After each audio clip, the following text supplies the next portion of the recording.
我想教你哋第二個絕招，同樣都係去到提升你說明文嘅分數嘅，用一個中心句開頭，加之後嘅詳細說明，即係詳情啦。例如運動對身體嘅益處，你嘅每一段開頭可以點樣做呢？運動嘅好處有很多。嗱，今次我想你哋用埋個舉例說明落去啊嘛，所以我哋試下用中心句結合個舉例說明好啊。幫我列舉幾個出嚟啊，不如。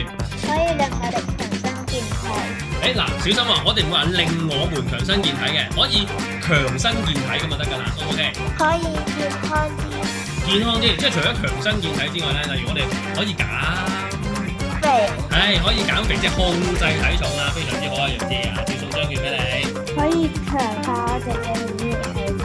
非常之好喎，冇錯，呢啲全部都係。咁我哋咪用呢啲例子講出嚟咯。但強身健體有少少籠統嘅就係，我想寫另外一個咧，就快啲。跟住先再講我哋想講嘅 point，即係抽其中之一去講。呢一個開頭就好靚仔啦，因為我哋就用咗個舉例說明，再加埋個中心句，話俾人知運動有好多好處。